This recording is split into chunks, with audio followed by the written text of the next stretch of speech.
Bismillahirrahmanirrahim and Assalamu alaikum to all of you dear students and hoping you people are very much fine and enjoying your good health and preparation of MDCAT as well. Students, unit जो आप लोगों के लिए start करने जा रहा हूँ ये है एटॉमिक स्ट्रक्चर का यूनिट। इस एटॉमिक स्ट्रक्चर के यूनिट के हवाले से जो आप लोगों के साथ बातचीत शेयर होनी है, फर्स्ट ऑफ ऑल तो आपको मैं ये बताता चला जाऊँ कि फिजिकल केमिस्ट्री यूएचएस के एग्ज़ाम के अंदर इस यूनिट से 2 एमसीक्यूज आते हैं। अभी मैं आप लोगों के साथ इस वीडियो में इसका पहला पोर्शन जो है वो डिस्कस करने जाऊंगा और फर्स्ट पोर्शन में इलेक्ट्रॉन, प्रोटॉन, न्यूट्रॉन की डिस्कवरीज के ऊपर थोड़ी सी बातचीत है, उसकी कुछ मेजर प्रॉपर्टीज के ऊपर बातचीत है। उसके बाद फर्दर मोर इलेक्ट्रॉन, प्रोटॉन और न्यूट्रॉन की कैलकुलेशंस की बातचीत है। डियर स्टूडेंट्स, एक बात तो अच्छे से ज़हन में रख लीजिएगा कि ये पहला पोर्शन एक एमसीक्यू लाजमी अपने साथ लाएगा।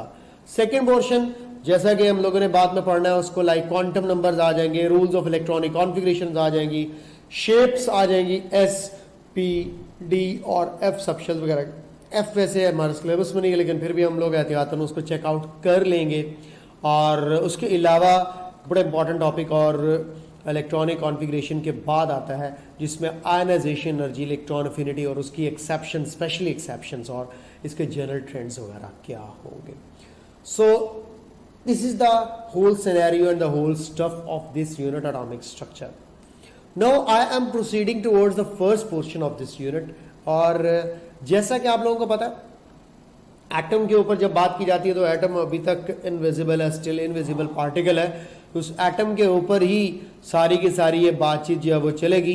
इसके पहले पोर्शन में जो जो चीज़ें हम लोग पढ़ेंगे यूएचएस ने लिख दिया उसके बारे में कि प्रोटॉन, इलेक्ट्रॉन और न्यूट्रॉन की बात हो रही है। ठीक है, तो let me select the pen here जी। तो प्रोटॉन, न्यूट्रॉन और इलेक्ट्रॉन की जो है बात, इसके ऊपर कुछ पॉइंट चलेगा। Distribution of mass and charges और डिड्यूस करना number of protons, neutrons, electrons from the given proton number and nucleon number, यानी कि ये हमारा इंपॉर्टेंट मेजर टारगेट होगा। इसके ऊपर मैं बना रहा हूँ 2 वीडियोस।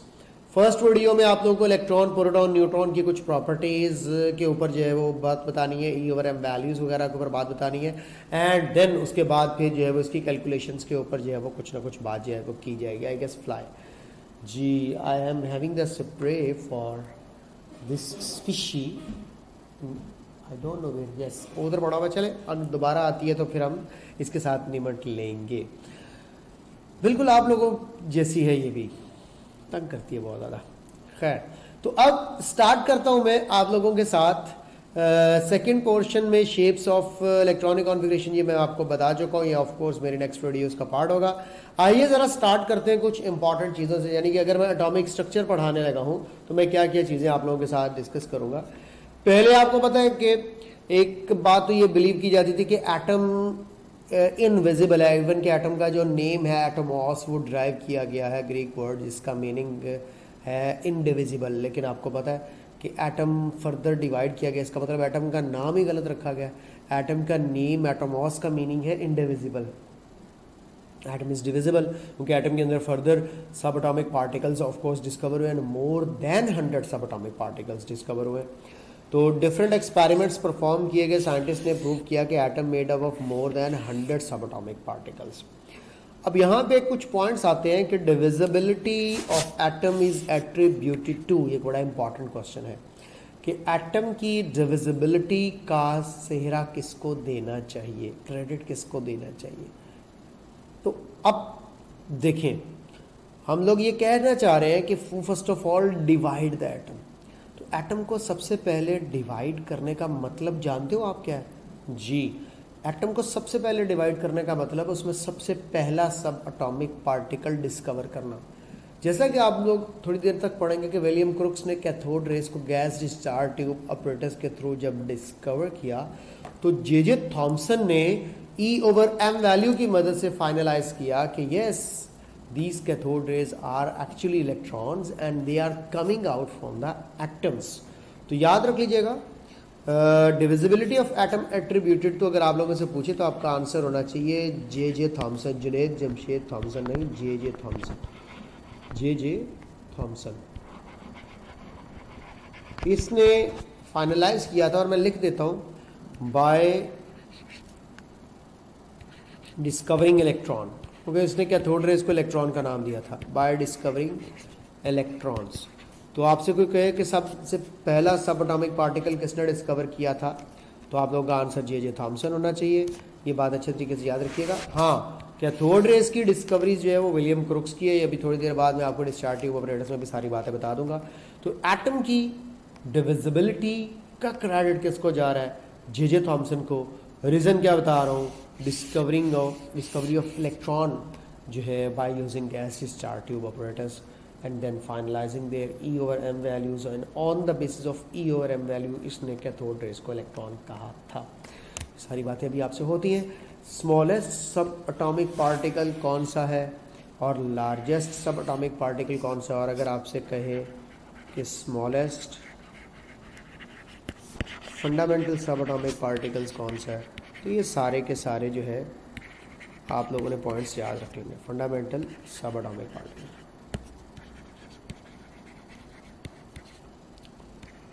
सबसे पहले तो सबसे स्मॉलेस्ट ओवरऑल बात हो रही है। ओवरऑल स्मॉलेस्ट बेटे है क्वार्क।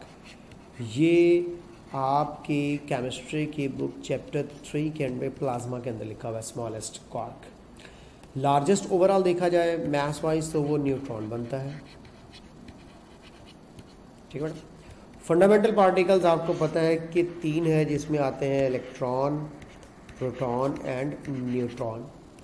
अब इन तीनों में से स्मॉलेस्ट कौन है, ऑफ कोर्स इलेक्ट्रॉन है, और ओवरऑल ऑफ कोर्स लार्जर जो है वो न्यूट्रॉन होगा। तो एक तो 2-3 चीज़ें ये आप लोगों ने माइंड में रखनी है। यानी कि मैं क्या कहना चाहता हूँ आप लोगों को, मैं आप लोगों को ये कहना चाह रहा हूँ कि क्वार्क, न्यूट्रॉन, इलेक्ट्रॉन्स, इन सारों के बारे में आपको पता होना चाहिए कि इनमें से कौन सा लार्जेस्ट है और कौन सा स्मॉलेस्ट है। ये एक बड़ी इंपॉर्टेंट बात है जो आप लोगों के साथ शेयर करनी है, ठीक है।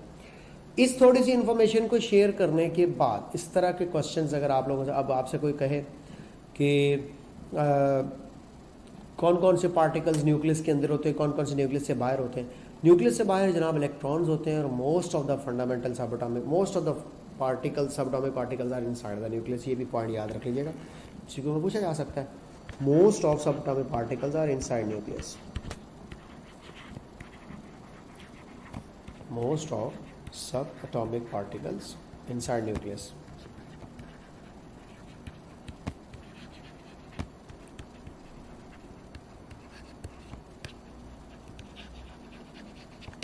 Okay. So now I am proceeding towards the next some few important things like discharge tube operators के ऊपर थोड़ी सी बातचीत हो जाए आप लोगों से। तो एक बात तो आप लोग अच्छे तरीके से जहन में रख लो, डिस्चार्ज ट्यूब ऑपरेटर्स, जिसको गैस डिस्चार्ज ट्यूब भी कहते हैं, इसको बनाने वाला प्लकर था, ओके। और इसके अंदर air at very low pressure रखी जाए, या एयर के अंदर क्योंकि इम्प्योरिटीज होती हैं तो बाद दफ़ा एयर को रिमूव कर दिया जाता है और कोई भी इनर्ट गैस भी भरी जाती है। इनर्ट गैस जैसा कि हाइड्रोजन ले लो, हीलियम ले लो, नाइट्रोजन ले लो एट लो प्रेशर। तो ये कोई भी इनर्ट गैस भी इसके अंदर इंक्लूड की जा सकती है। बड़ी तवज्जो से सुनते चले जाइएगा। उसके बाद इसको जो हाई वोल्टेज दिया जाता है, जैसा कि हाई वोल्टेज जनरेटर के ऊपर मैं अगर बात करूं तो हमारे यहाँ बुक्स के अंदर भी इसकी डिफरेंट वैल्यू लिखी हुई है। तो 5000 से 10,000 वोल्ट्स तक जो है हाई वोल्टेज दिया जा सकता है, ठीक है। ये बात भी नहीं, बाद जगहों में मैंने बताया था आपको लाइव सेशन में भी 500 लिखा हुआ, लेकिन नहीं, 5000 से 10,000 वोल्ट्स वेरी हाई वोल्टेज दिया जाता है, ठीक है। हम लोग पढ़ने जा रहे हैं production of cathode rays in the discharge tube operators, जिसको कैथोड रेज ट्यूब का नाम भी दिया जाता है। इस ट्यूब को जो प्लकर ने बनाई थी कैथोड रेज ट्यूब, CR2T भी कहते हैं, कैथोड रेज ट्यूब का नाम भी दिया जाता है। Okay, now what I am going to tell you people कि ये अंदर जो मैंने गैस रखी है, ये ज़रा इसके ऊपर कुछ बात हो जाए। लो जी, ये गैस मॉलिक्यूल्स मैंने बना दिए, डिटेल में बताता हूँ यार, परेशान क्यों होते हो। आपको each and everything will be in detail discuss की जाएगी। ये एक्सपेरिमेंट करवाया गया यार 1885 के अंदर, और एक्सपेरिमेंट करवाने वाला है विलियम क्रुक्स, जिसने डिस्चार्ज ट्यूब ऑपरेटर्स को यूज किया। विलियम क्रुक्स, सारी बातें साथ साथ सुनते जाइएगा और नोट भी करते जाइएगा। विलियम क्रुक्स ने एक्सपेरिमेंट करवाया और ईयर था 1885 का। तो इसने क्या देखा कि हाई वोल्टेज जैसे ही प्रोवाइड किया जाता तो कैथोड से इलेक्ट्रॉन्स निकलते हैं। अभी देखो उस वक्त उसने इसको इलेक्ट्रॉन्स थोड़ी कहा था, उसने इनको कैथोड से निकलने वाली रेस की बेस पर कैथोड रेस का नाम दे दिया। ठीक है, अब दो कॉन्सेप्ट है यहाँ पे आयोनाइजेशन या डिस्चार्ज के लिए। आपको एक तो मैं ये बात बता दूं, एक बच्चे ने पहले भी बात पूछी थी, लो प्रेशर पर ही इस ट्यूब के अंदर इलेक्ट्रिसिटी कंडक्ट होगी या डिस्चार्ज टेक्स प्लेस। मैं कह देता हूँ यहाँ पे कि अगर आपने डिस्चार्ज टेक्स प्लेस करवाना है तो मैं लिख देता हूँ discharge takes place always at low pressure. Discharge takes place at low pressure, ये बात अब आपने भूलनी नहीं है। डिस्चार्ज कब होता है? लो प्रेशर के ऊपर होता है। एक बात, अगर आप यहाँ पे अंदर वैक्यूम क्रिएट कर देते हैं, यानी कि बिल्कुल प्रेशर जीरो कर देते हैं, तो याद रख लीजिएगा वैक्यूम के अंदर भी कोई डिस्चार्ज नहीं होगा। या अगर आप हाई प्रेशर कर देते हैं, अब बच्चों का यहाँ पे सवाल होता है सर वैक्यूम में क्यों डिस्चार्ज नहीं होगा। मैं बताता हूँ, absence of air, absence of gas, कुछ भी अंदर मौजूद नहीं है तो आयोनाइजेशन किसकी हो रही है? क्यों? क्योंकि आयोनाइजेशन अभी थोड़ी देर बाद मैं आपको समझाऊंगा कि अंदर मौजूद गैस गेट आयोनाइज्ड, तो उस गैस की मौजूदगी नहीं होगी तो आयोनाइजेशन भी डेफिनेटली नहीं होगी। और वैसे भी कैथोड रेज इलेक्ट्रोमैग्नेटिक रेज नहीं है, नॉट इलेक्ट्रोमैग्नेटिक रेज। तो इसलिए इनको पास आउट होने के लिए किसी न किसी मीडियम की ज़रूरत होगी, क्योंकि विदाउट मीडियम या स्पेस में से ट्रैवल करने वाली कौन होती हैं? Electromagnetic rays. And what I am saying cathode rays are not electromagnetic rays, cathode rays are not electromagnetic rays, cathode rays are not electromagnetic rays. ये पॉइंट अब आपने भूलना नहीं है। ओके, सो हाई प्रेशर पर क्या होगा? हाई प्रेशर पर अगर ज़्यादा अंदर रश होगा तो कैथोड रेज को मूव करने में डिफिकल्टी होगी, क्योंकि रेजिस्टेंस कॉज करेंगे a large number of molecules inside the discharge tube. Cathode rays को ट्रैवल करने में डिफिकल्टी क्रिएट करेंगे a large number of the molecules. दो बातें ध्यान में रखिएगा, ना वैक्यूम होना चाहिए, ना हाई प्रेशर होना चाहिए, एक लो प्रेशर होना चाहिए। कितना लो प्रेशर, इसके ऊपर भी बात हो जाए। आपको ये मैग्नीट्यूड भी बता देता हूँ कि ज़्यादातर हमारे पास ये लो प्रेशर रखा जाता है 1 से 10 टॉर तक का। तो 1 से 10 टॉर तक का लो प्रेशर मेंटेन किया जाता है। अगर आप 1 से कम करते चले जाएंगे, 1 टॉर से कम करते चले जाएंगे प्रेशर, जैसा कि आपकी टेक्स्ट बुक की एक लाइन है, बोल दो, if the pressure is further reduced up to 0.01 torr original glow disappear. इतने लो प्रेशर को ऑफ कोर्स मैं वैक्यूम कंसिडर करूंगा और इस वैक्यूम के अंदर कोई डिस्चार्ज नहीं होगा। ये आपकी टेक्स्ट बुक की लाइन है, if the pressure is further reduced up to 0.01 torr the original glow disappear, क्योंकि ये ऑलमोस्ट वैक्यूम कंसिडर किया जाएगा। So dear students, if I am not wrong, मैंने आप लोगों को प्रेशर के ऊपर मेन बात बता दी है। अब कोई आपसे अगर ये कहे कि डिस्चार्ज या ग्लो किस पर डिपेंड करता है, तो आपका आंसर होना चाहिए प्रेशर ऑफ द गैस। एक बात, दूसरी बात भी सुन लो, एक और बड़ी मजे की बात इनमें आई है। ये जो वोल्टेज आपने अप्लाई किया है, ये वोल्टेज कम या ज्यादा कब करना है? वोल्टेज का लेंथ ऑफ द ट्यूब के साथ डायरेक्ट रिलेशनशिप है। ये भी बड़ी इंपॉर्टेंट बात है कि जितना आपके पास ट्यूब की लेंथ ज़्यादा होगी उतना आपको ज़्यादा वोल्टेज देना पड़ेगा। तो एक और इम्पॉर्टेंट बात सीखने को मिली कि voltage of the gas discharge tube depending upon the length of the tube है, डायरेक्ट रिलेशनशिप है दोनों के सामने। ओके, इसके बाद अब आप लोगों को आहिस्ता आहिस्ता सारी चीज़ें बता दी। GD discharge tube operator Plucker ने बनाया था, एक्सपेरिमेंट विलियम क्रुक्स ने किया था। अंदर लो प्रेशर पर गैस रखी जाती है, 1 से 10 टॉर तक नॉर्मल उसका प्रेशर रखा जाता है। वोल्टेज 5000 से 10000 वोल्ट्स तक का कम से कम होना चाहिए। वोल्टेज का लेंथ ऑफ द ट्यूब के साथ डायरेक्ट रिलेशनशिप है। अब प्रोसीजर समझेंगे क्या होता है। ये जो कैथोड रेज है जिसको विलियम क्रुक्स ने डिस्कवर किया था, ये जब जाती हैं तो हिट करती हैं। इसके भी दो सिनेरियोज हैं। ये डायरेक्ट कैथोड से इलेक्ट्रॉन निकल भी सकते हैं और ये कैथोड हीट अप होकर सराउंडिंग की गैस को भी आयोनाइज कर सकता है। यानी कि अब यहाँ पे क्या होने लगा है, आयोनाइजेशन, जिसको हम डिस्चार्ज का नाम देते हैं, आयोनाइजेशन। जैसे ही इलेक्ट्रॉन्स हिट करेंगे इन गैस मॉलिक्यूल्स पर आ जाएगा पॉजिटिव चार्ज। अब आप लोगों के सामने इस वक्त पॉजिटिव कैटाइंस बन चुके हैं।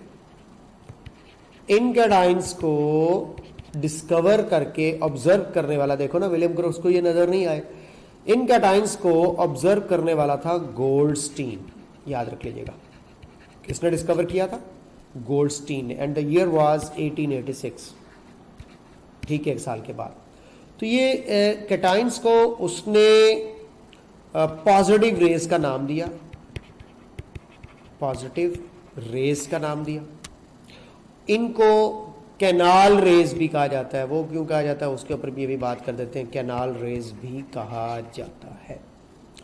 अब देखें, ये जो कैटाइंस हैं, ये जो पॉजिटिव आयंस हैं, ये कैसे बने? इनके अंदर से इलेक्ट्रॉन्स इजेक्ट हुए हैं।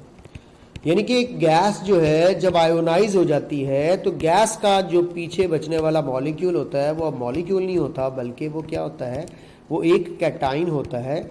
और इसको हम लोग पॉजिटिव रेज में इंक्लूड करेंगे, क्योंकि रीज़न ये है, रीज़न बड़ी सिंपल सी है कि जब ये बन चुके होते हैं तो ये जो कैटाइंस हैं ये कैथोड की तरफ मूव करना शुरू कर देते हैं और ये जो इलेक्ट्रॉन्स हैं ये एनोड की तरफ मूव करना शुरू कर देते हैं। ये बात ध्यान में रखिएगा। और फिर अगले एक्सपेरिमेंट में गोल्डस्टीन ने यहाँ पे परफोरेटेड कैथोड यूज़ किया था।